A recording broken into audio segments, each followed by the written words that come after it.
Hello, Lisa Best here, speaking about my book, The Heart-Centered Habit, Perceiving Through the Heart of the Matter. And today I'm going to talk about the first step of being heart-centered. I talked about what the habit is, but before you can even practice the heart-centered habit, there's this very important first step. And that first step is what I call the inner yes. And we learn the inner yes is really the nature of our heart. Our heart, our soul, our spirit says yes to everything. So whatever we are experiencing, whatever emotion, whatever thought, whatever's being triggered within us in our experience from the outside world, our heart says yes to it. It's this very, it's almost this very gentle, loving voice, sense within us that's always like, yes, you're welcome here. Yes, always available to embrace the experience. And so the reason why this is the first step is because the head-centered me lives from a conditioned no. Our head has been conditioned to say no to certain experiences. So depending on the way that we were raised, and even as a society and as just, even the human race, and even culturally, we learn to say no to certain experiences. Some families are very, maybe they don't discuss emotions. Maybe it's not okay to be open about how you feel. And so if you're from a family like that, you learn at a young age not to be open to feeling certain things. Or if you grew up in a very strict, religious, rigid home, or in other kinds of homes too, it doesn't have to be religious, but you might have been taught to say no to the experience of certain thoughts. Maybe negative thoughts were not okay, or maybe positive thoughts were not okay. So anyway, we learn to say no to certain experiences. When we're being triggered, and we come to a place where we're really ready to be heart-centered, we're really ready to connect with our heart, to connect with our divine nature, and to no longer suffer. We do have that choice to not suffer on the inside. That doesn't mean that our life is going to be peachy out here. We can still experience so-called negative events, painful events, unwanted events, inconvenient events, and you're still going to experience those things, but you don't have to resist them anymore. You don't have to say no to them anymore. Instead, you can just receive them, and in that way, your body's able to relax. You're able to remain heart-centered and in love, and able to respond in a loving way, so that you're not fighting the situation or you're not escaping the situation, but you're able to see clearly on what's the best heart-centered decision. You're able to sense where your heart is guiding you to decide to go based upon that event. Sometimes it's to do nothing, and sometimes your heart guides you to do something about it. So the inner yes is not anything like an outer yes. An outer yes would be like Jim Carrey in The Yes Man. There's a movie that Jim Carrey, he played this character of this guy that said yes to everything that was asked of him. So any of his friends asked him to do anything, his customers, because he worked at a bank, anything that was asked of him, he would just say yes. And it was kind of cool to see how that did expand his horizons, because in the beginning of the movie he was just a very mundane, boring guy, and as he started to say yes to everything out here, he began to have new experiences, and how exciting that was for him. But towards the end of the movie, he realized that he can't say yes to everything because he was having to drink like all of these energy drinks to stay awake, because he was saying yes to everybody. And that's not the type of yes I'm saying, because your inner yes is more of still being guided by your heart. Somebody might ask something of you and ask you to do something, or and your heart is guiding, it doesn't resonate in your heart, and you're like, I'm not feeling that that's the way I should go, but thank you for thinking of me, and that you can have that response with your heart can say, no, we're going headed in this direction, not that direction. And this person's coming to you trying to steer you in that direction. So you can say, yeah, that doesn't resonate with me, but thank you for thinking about me. But then the inner yes comes with their reaction. Because our head-centered me has been so taught to not receive and say yes, an inner yes to judgment, an inner yes to the experience of rejection, an inner yes to not pleasing somebody else, an inner yes to being of receiving disapproval from somebody, an inner yes to the reactions of other people that might feel hurt if we tell them, they're wanting us to do something, but our heart isn't in it.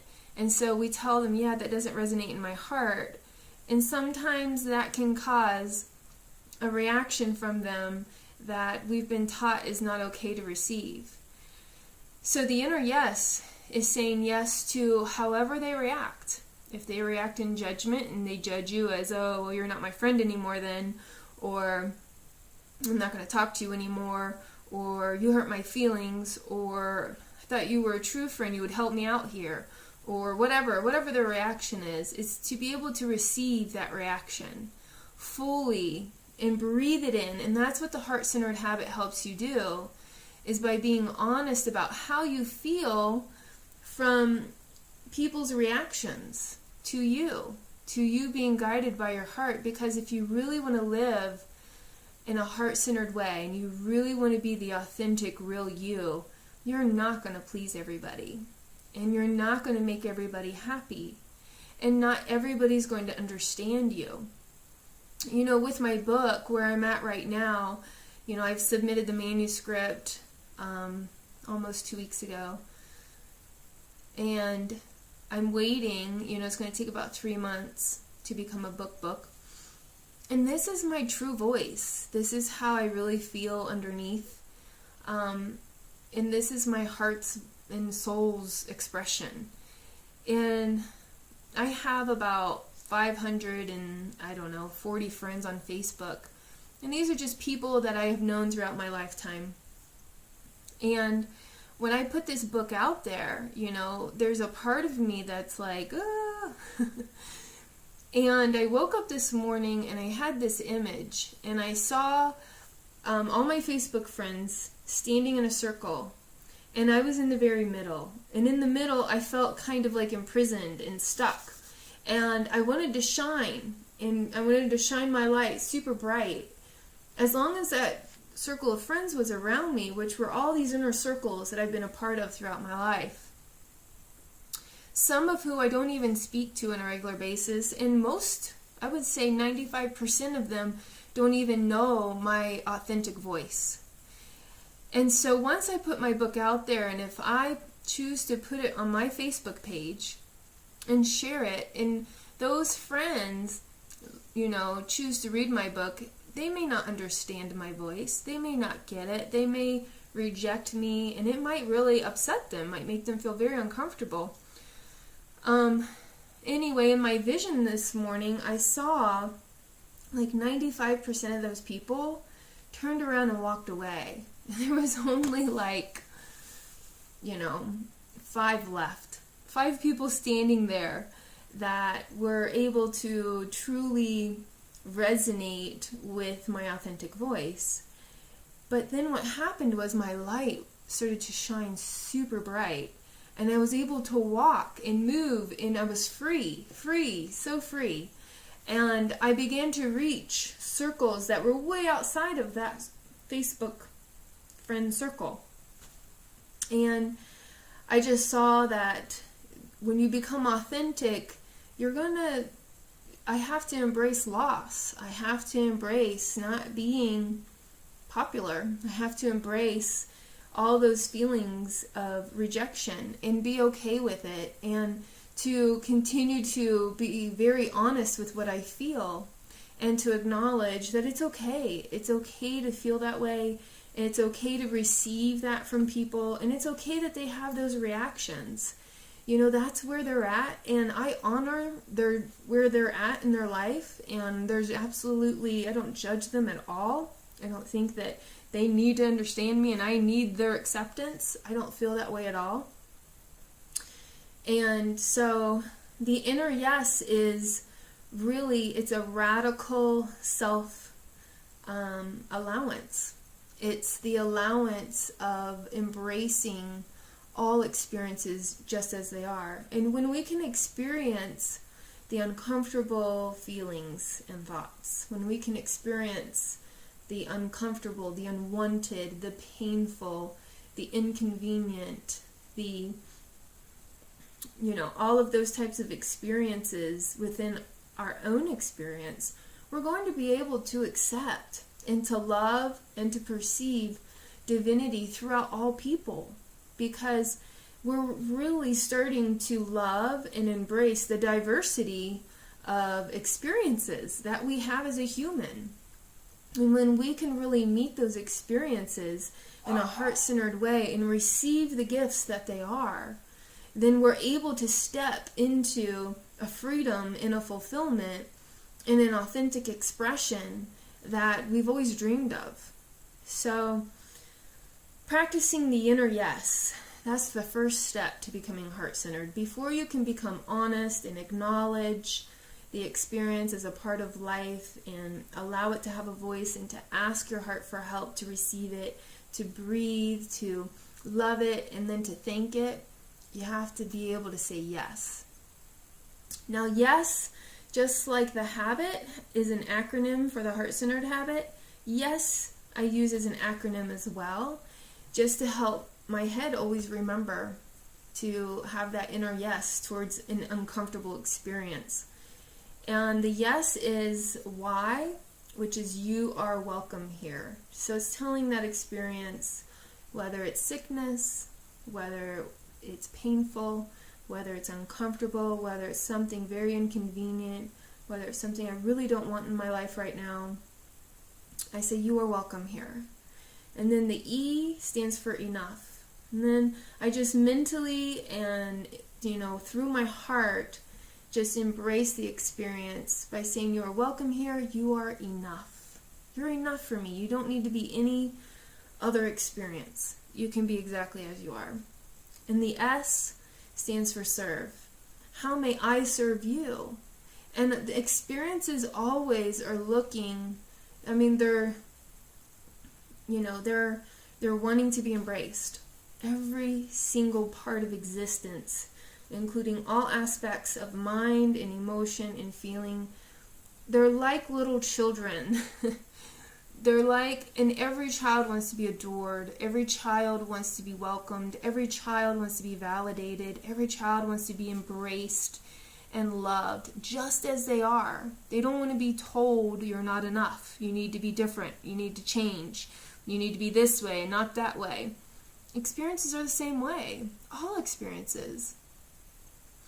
And so it's really like becoming this heart-centered parent, this heart-centered love, this heart-centered, you can even, if you're, I'm very comfortable with the term God, but I know a lot of people are not. But to me, I kind of embody that feeling of God, toward all experiences. Like, God is like the all-powerful energy that makes up our spirit and our soul, and it's created all of existence. But it's like God to me is like sitting on this throne and just looking at all of the experiences of life as its children. Like, you are a part of me, and I am here to welcome you, and I am here to embrace you, and I am here to love you. I'm here to serve you. And that's how we can serve our experiences, is by loving it, is by embracing it, is by welcoming it. So, Y, you are welcome here. E, you are enough. And S, how may I serve you? So I don't know, practice with that today and see how that makes you feel on the inside. Because anytime that you feel fulfilled and you feel free and expansive, that's when you know a practice is really guiding you to living from your heart. When you start to feel closed and shut down and constricted, and your energy is low, and that's usually when we're going into our head. Now, when we're saying no to an experience, N stands for I need you experience to be different than you are, right? The head-centered me is very needy. I need you to be different.